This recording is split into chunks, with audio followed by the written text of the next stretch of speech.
Assalamualaikum warahmatullahi wabarakatuh. Jangan di skip.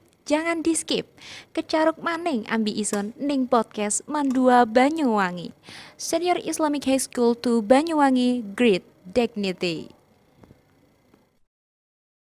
Warahmatullahi wabarakatuh. Halo Sobat Mandawangi. Bertemu lagi dengan aku Okta Alnio Haramadani dan rekan saya Adnan Maulana di segmen Biru Bincang Seru.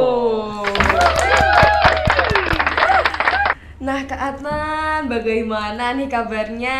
Alhamdulillah baik, sehat walafiat. Nah kalau Kak Okta sendiri gimana? Alhamdulillah sehat dong. Pastinya harus selalu ceria Harus ya kan? selalu ceria. Meskipun ini di kepala ini udah banyak tugas-tugas yang menumpuk. Banyak banget Kak, mulai dari tugas PPT, buat makalah dan tugas-tugas lainnya dong. Presentasi. Oh. Belum lagi tugas-tugas tulis yang lainnya masih. Tapi it's okay kan? Fine-fine aja kan Kak? Fine-fine aja. Oke, baik. Baiklah teman-teman. Hari ini kita kedatangan narasumber yang sangat luar biasa. Kira-kira siapa tuh Kak Adnan? Wah, kira-kira siapa ya? Siapa ya? Kayaknya kasih clue dong Kak. Waka. Waka. Kesiswaan bukan? Bukan. Waka Sarpras? Bukan. Kayaknya Waka pengembang mutu. Iya, betul sekali. Kira-kira siapa ya teman-teman? Pada tahu nggak sih? Mending kita kenalan sama gurunya langsung aja. Assalamualaikum Bu. Waalaikumsalam. Gimana kabarnya nih Bu? Kabarnya gimana ya? Alhamdulillah sehat. Alhamdulillah. Itu sudah ada clue-nya loh, nama gurunya Iya ya. Kayaknya harus disensor ya. Harus disensor. Nama gurunya di situ sudah ada.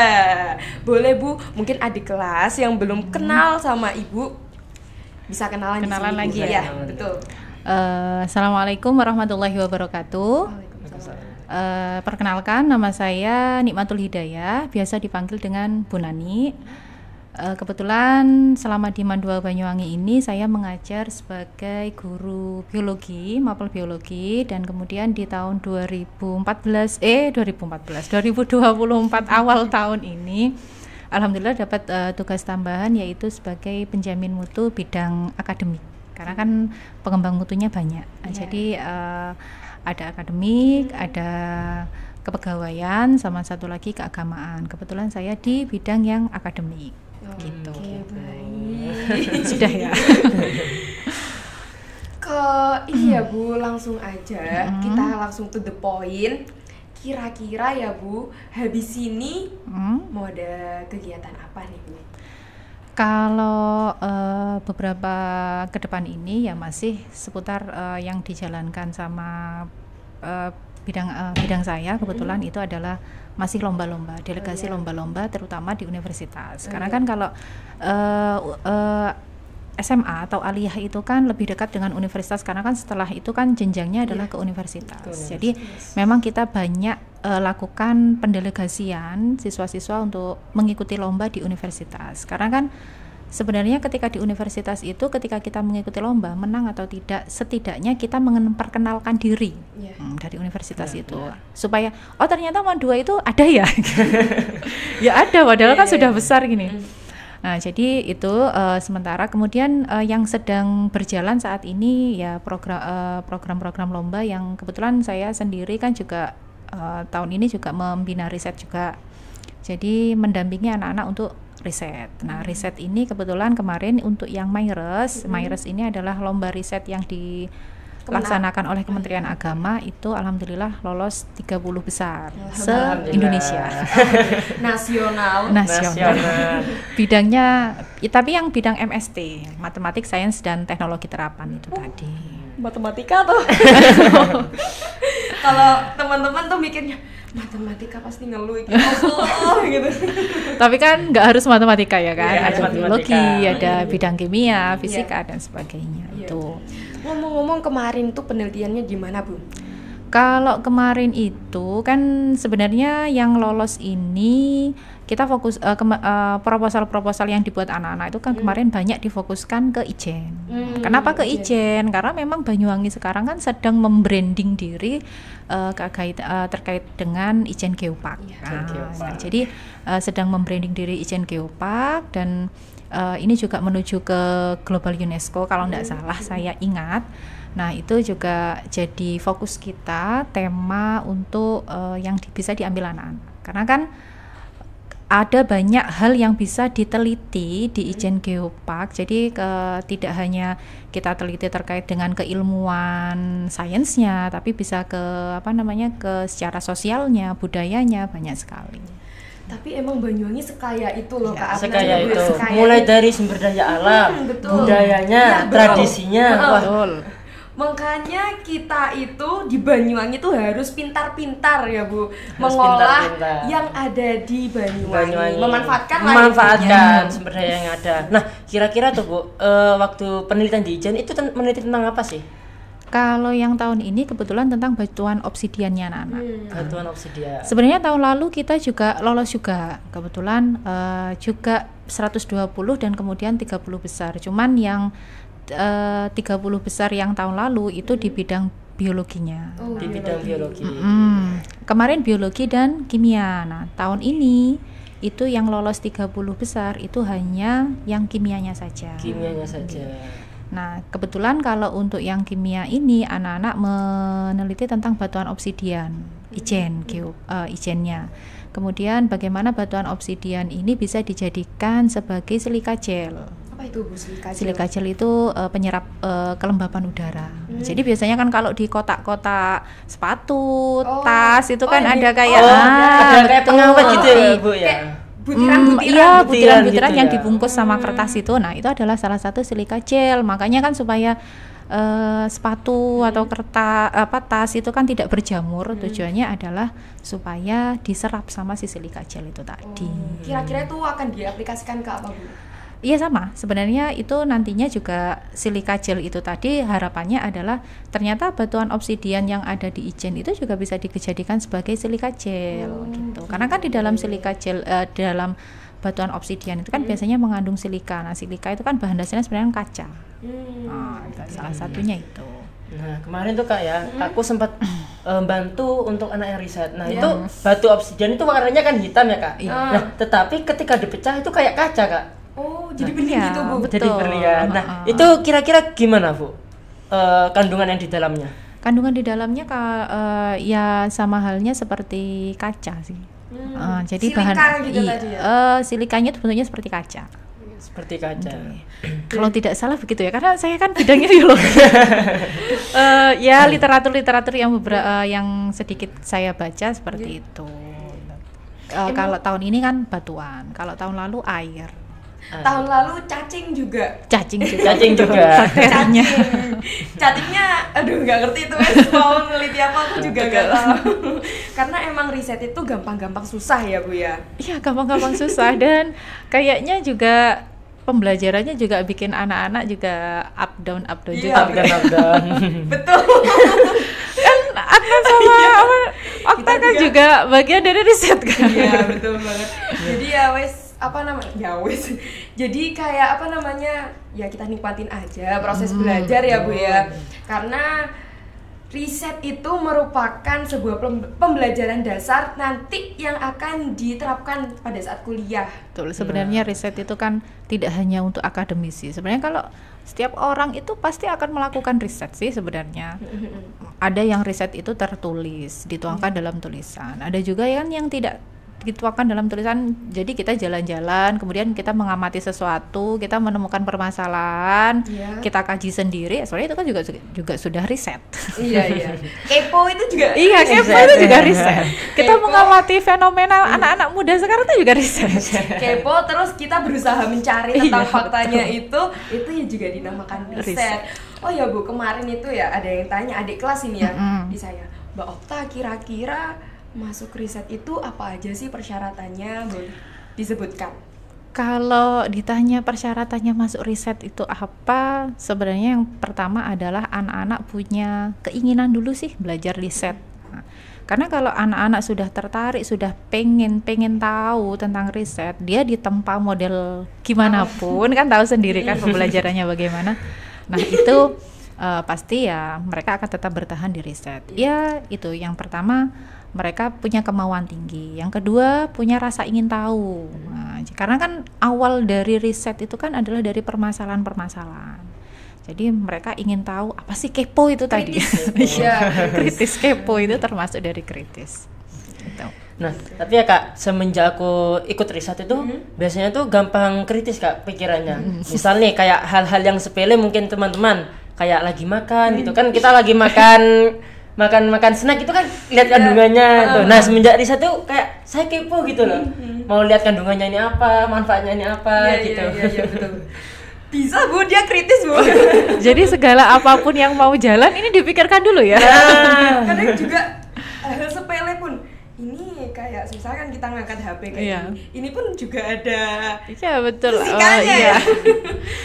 Juga mungkin itu salah satu benefit ikut riset ya. Nah, selain itu Bu, kira-kira benefit apa lagi yang didapatkan dari program riset? Oke, jadi kalau itu kan dari segi anak-anak pasti kan punya keterampilan, akhirnya kan punya keterampilan dalam penulisan. Akhirnya nanti ketika mereka lanjut ke perguruan tinggi, nah setiap jenjang di perguruan tinggi itu misalkan kita menyelesaikan pendidikan strata 1, kemudian strata 2, strata 3, itu kan semuanya tidak lepas dari yang namanya karya tulis ya kan, membuat karya tulis. Nah, enaknya adalah kalau anak-anak sudah punya bekal awal di di SMA atau di aliyah ini, nanti ketika mereka melanjutkan perguruan tinggi, mereka sudah tidak kesulitan lagi. Artinya mereka tahu jalannya itu kalau saya mau ngambil judul ini kira-kira yang seperti apa ya, atau saya angkat dari mana dulu ya, saya ambil idenya itu dari mana dulu ya, atau jurnal penunjangnya mereka sudah tahu jurnal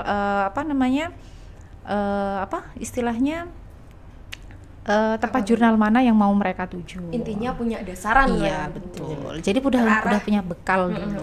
Jadi bisa menjembatani juga Bu ya ketika masuk ke jenjang perkuliahan. Nah, biasanya itu kan kalau kita belum mengenal riset itu Bu, itu kan mahasiswa itu juga terkadang masih bingung bagaimana cara menyusun skripsi. Betul gitu sekali. Itu yang saya rasakan. Makanya kenapa anak-anak itu sebenarnya dari sangat bagus sekali riset itu sudah dibudayakan dari jenjang-jenjang aliyah atau SMA ini. Karena ya nantinya kan ya zaman sekarang ini siapa sih anak yang nggak mau lanjut kuliah ya kan. Terus dan momoknya ketika kuliah itu pasti yang dipikirkan adalah aduh skripsi saya nanti kayak gimana ya. Aduh kayaknya berat deh. Bahkan ada banyak mahasiswa itu yang tidak selesai bahkan skripsi. Jadi ada beberapa teman saya kuliah itu ketika nyampe skripsi mereka stagnan karena merasa aduh berat sekali ya riset skripsi itu ya. Tapi kalau anak-anak sudah punya kebiasaan untuk menulis, punya kritis dan sebagainya, mereka insya Allah mudah kok ngerjakan. Karena riset karya tulis itu nggak semenyeramkan yang dibayangkan ketika dilaksanakan. Enak betul, kan, asik kan. Yang penting kita tahu tujuannya apa. Iya betul. Apalagi itu Kak ya waktu kita kunjungan dari ITB tuh Kak. Iya betul. Salah satu dosen itu menjelaskan tentang matematika. Nah, biasanya kan dalam benak kita tuh wah matematika ini sangat susah, rumit. Dan ternyata ketika beliau menjelaskan itu sangat mudah Kak ya. Asik gitu. Asik seperti permainan. Betul, emang pas ada ITB kesini itu kita diberikan kayak permainan gitu kan ya Bu ya matematikanya. Asik. Tapi bagiku jadi kayak setiap orang tuh bidangnya sendiri-sendiri ya Bu ya. Betul. Nah, makanya penting sekali sebenarnya ketika di riset itu anak-anak sudah tahu dulu mereka passionnya di mana. Apakah passion mereka di matematika atau passion mereka kalau seperti Okta sama Adnan ini kan passionnya ada di sosial ya kan, sosial humaniora. Ya karena gini, segala sesuatu kalau kita kerjakan kalau kita nggak suka duluan pasti kan ya males kan mau ngerjakan. Betul. Gimana gitu ya. ini lagi males gitu. Tapi kalau udah kayak kesukaannya gitu, udah passionnya itu dia akan suka. Jadi Kan kalau riset itu ya Bu, usahakan yang sesuai passionnya. Iya. Misalkan kamu passionnya di biologi nih, misalkan ya Bu, ada di kelas kamu passionnya di biologi, kamu bisa kepo-kepoin tentang biologi itu, gitu. Kalau misalkan sosial ya sosial, jangan dipaksakan. Kalau misalkan sosial ke biologi, jangan biologi ke sosial, nanti liar. Dan nanti motong tengah jalan. Soalnya udah banyak ya Bu ya, udah banyak fenomenanya. Betul sekali. Mungkin Bu Nani, selain riset, apakah ada suatu program lagi yang jenengan kendalikan? Program lain yang dikendalikan sementara ini adalah kegiatan Olimpiade. Jadi ini ada program baru di mana kita memaksimalkan anak Olimpiade. Jadi kan kalau dulu kita mengumpulkan anak Olimpiade itu kan sesuai dengan bidangnya. Jadi matematika sendiri, biologi sendiri, fisika. Nah, sekarang kita mau bikin Kelas. pilot project. Jadi satu Olimpiade dulu yang kita jadikan pilot project. Jadi matematika dulu. Matematika. Iya, jadi kita fokus anak-anak yang memang tertarik di bidang matematika, kemudian dia punya kemampuan lebih di bidang matematika, kita berikan pendampingan yang lebih. Kemudian untuk Olimpiade. Nah, kemudian biasanya ini kan matematika kalau dalam bidang keilmuan itu kan adalah induknya, induk dari beberapa ilmu kan. Nah, nanti dari anak matematika ini pasti di antara mereka itu ada yang dia juga akan suka fisika, dia juga mungkin suka kimia, biologi. Nah, nanti anak-anak ini kita arahkan lagi. Jadi akhirnya ketika nanti ada event lomba apapun ya kita berasal dari anak matematika ini. Jadi dipakai gitu ya Bu ya. Berarti lebih intensif gitu Bu ya. Iya, lebih intensif. Jadi yang dimaksud Bu Nani itu ada suatu kelas yang dimana itu isinya anak matematika. Di situ ada yang suka biologi, ada yang suka kimia. Nanti pada saat mau matematika semua. Oh, matematika semua. Iya. Basicnya di matematika semua dulu. Oh gitu. Nah, setelah mereka sudah oke di matematika, baru kita boleh. Anak-anak gitu. boleh belajar di kimia, fisika, karena gini, biasanya matematika itu sangat dekat dengan fisika. Sangat dekat. Fisika kemudian sangat lebih dekat dengan kimia. Nah, yang terakhir kimia itu lebih dekat dengan biologi. Nah, endingnya sebenarnya keilmuan matematika, fisika, kimia itu aplikasinya di biologi. Iya. Tapi kira-kira kedepannya tuh apakah ada suatu pembagian Bu? Itu kan termasuk dalam bidang sains tech ya Bu ya? Apakah ada untuk kelas yang soshum? Nah, sementara untuk yang awal ini kita pilot projectnya tadi adalah matematika. Nah, ketika nanti pilot project ini kemudian berhasil, nanti kita akan coba di yang bidang sosial ya, soshumnya. Mungkin kalau soshumnya kita berawal dari ekonomi dulu. Ya, rencananya itu karena memang kalau kita melihat ya tren sekarang ini itu Olimpiade yang banyak yang masuk ke kita itu justru adalah ekonomi yang paling banyak. Baik itu yang perpajakan, terus yang ekonomi akuntansi, itu ternyata paling banyak dari perguruan tinggi itu yang masuk adalah yang ekonomi untuk yang sosial. Kalaupun ada yang lain mapel-mapel yang lain itu juga ada, cuman tidak sebanyak ketika di ekonomi. Oh iya, baiklah Bu. Oh iya, saya kan mau tanya nih ya Bu. Dari angkatan yang kakak kelas dulu sama angkatan saya sekarang, dari paket ya Kak Nadia. Paket saya. Paket belajar. Dari Saintek sama Soshum semua diberikan biologi. Iya. Yang tahun ini. Yang tahun ini. Itu maksudnya seperti apa Bu? Jadi begini, kalau yang kemarin kakak angkatan kalian yang sekarang naik kelas 12 ya, mereka itu memang bukan penjurusan ya. Kalau kita kurikulum merdeka itu sekarang semua pelajaran itu diberikan, tetapi nanti ketika kelas 11 itu mereka akan diarahkan ke pelajaran mana sih yang mereka suka atau nanti setelah mereka ketika nanti mereka kuliah selesai MA nanti mereka mau apa, mau jadi apa gitu. Kalau misalkan mereka mau berkarir di bidang kesehatan, mau kuliah di bidang kesehatan ya kami ini kan ke bidang yang mapel yang itu menunjang untuk mereka masuk ke perguruan tingginya. Jadi seperti biologi sama kimia. Nah, kemudian jadi fisikanya nggak dikasih nih. Kalau yang untuk kakak kelas yang kalian yang 12. Jadi kelasnya dibagi 3 program. Jadi ada yang biologi fisika, biologi kimia. Jadi kalau biologi fisika, kimia enggak dikasih nih. Terus ada lagi yang biologi kimia, berarti nggak ada fisikanya. Ada yang fisika kimia, berarti nggak ada biologinya. Nah biasanya kalau fisika kimia itu banyak anak-anak yang untuk masuk ke teknik. Nah ini kelasnya banyak yang cowok-cowok nih. Kalau ya, yang fisika gemparan ya Bu ya gitu. Pokoknya banyak yang ngincer teknik gitu. Nah kalau untuk tahun ini melihat animo anak-anak yang tahun lalu, kalau yang tahun lalu itu sebenarnya yang paling membludak itu adalah jurusan yang diambil bukan jurusan ya, mapel yang diambil anak-anak itu paling banyak itu kimia biologi, paling banyak sekali. Akhirnya mungkin untuk tahun yang angkatan kalian ini anak-anak pilihannya itu dikasih biologi. Kenapa diberikan biologi? Karena banyak tren, nggak hanya sekarang ya, ketika zaman saya sekolah pun itu kan dulu saya sekolah itu kan masih ada jurusan ada IPA, IPS gitu. Nah ternyata teman-teman saya yang IPS ini banyak yang ngambil kesehatan ternyata. Iya, lintas jurusan. Nah kalau misalkan anak IPA lintas jurusan ke IPS kan nggak terlalu berat ya. Tapi yang agak susah itu biasanya anak IPS yang lintas jurusan ke IPA. Nah cuma rata-rata lintas jurusan mereka yang dari IPS ke IPA itu ya paling ke bidang kesehatan. Nah makanya kemudian untuk yang angkatan kalian ini ditambahkanlah biologi. Karena kan kalau anak IPS kan kalau secara mindset pemikiran itu mereka lebih suka apa ya istilahnya menalar.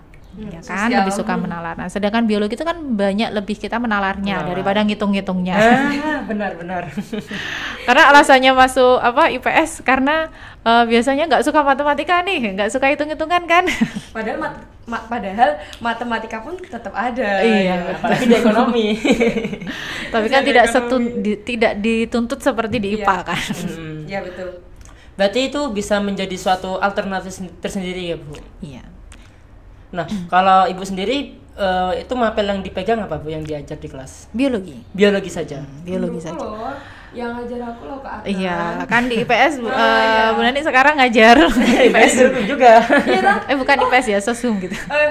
Iya, Adnan juga.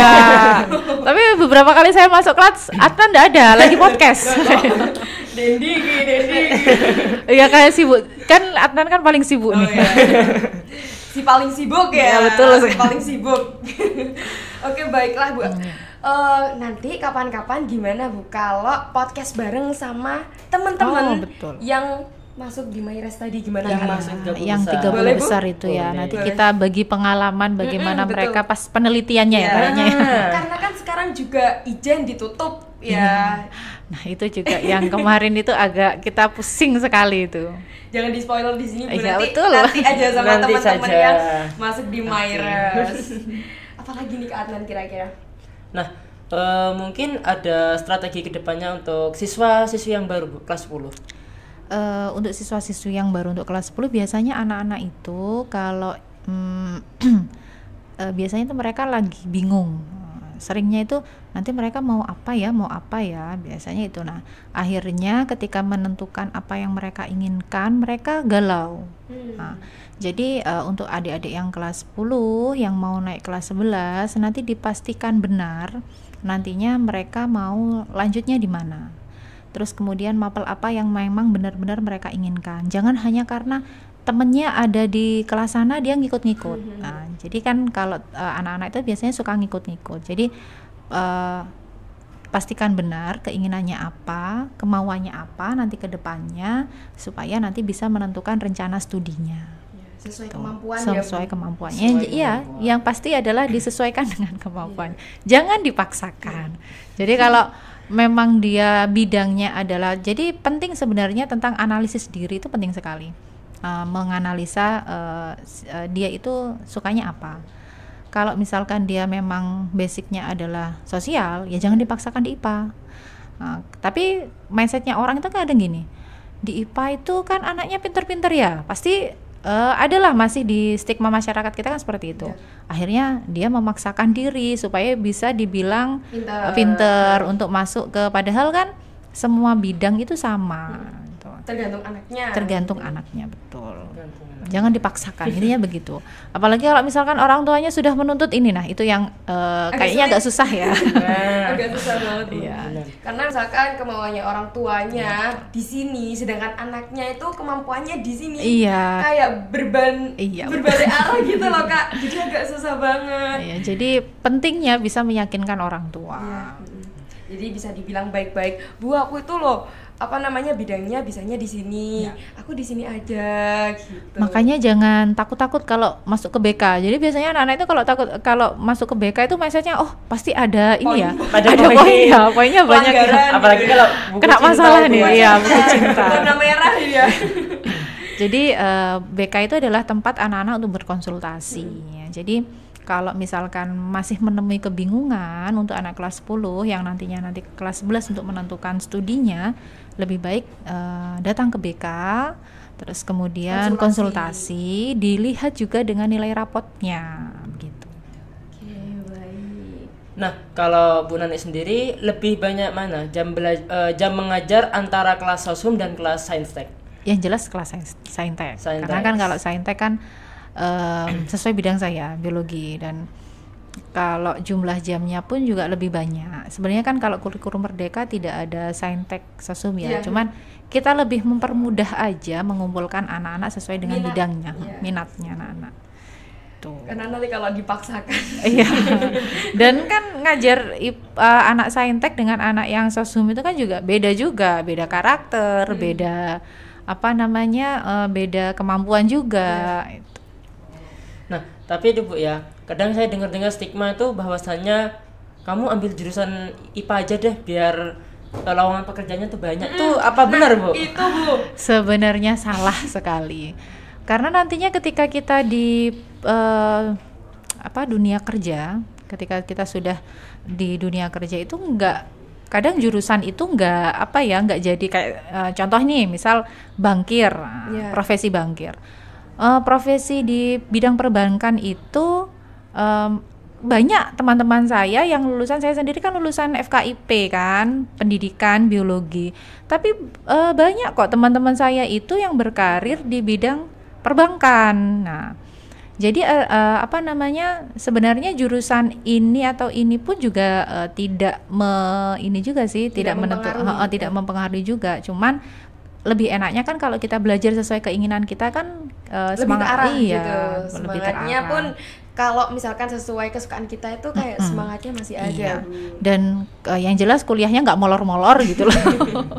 Karena juga kuliah itu juga lama, 4 tahun, dan biayanya pun nggak murah ya 4 tahun kalau tepat waktu. Iya.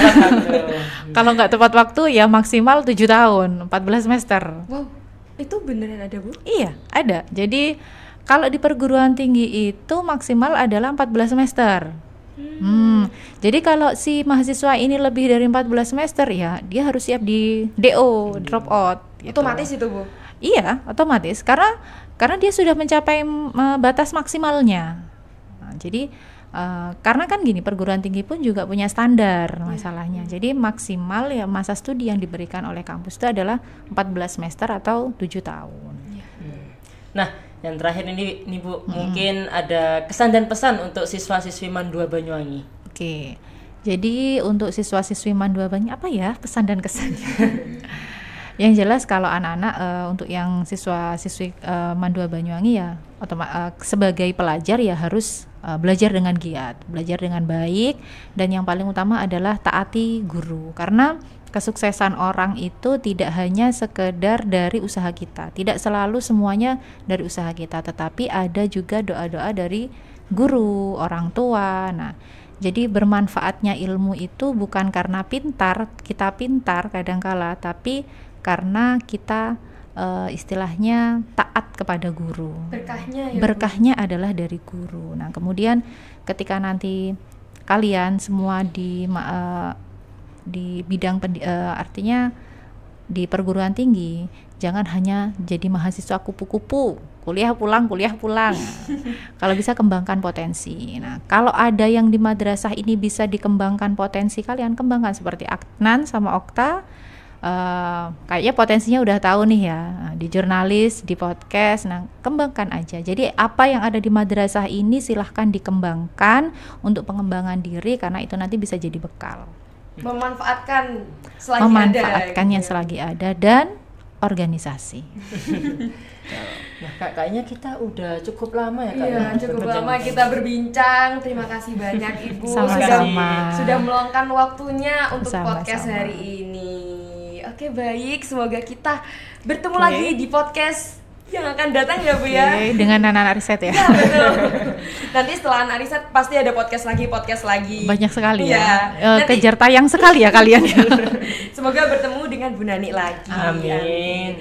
Oke, baik Sobat Mandawangi, saya Okta Aliniu Haramadani dan Saya Adnan Maulana. pamit undur diri, kurang lebihnya mohon maaf. Wassalamualaikum warahmatullahi wabarakatuh.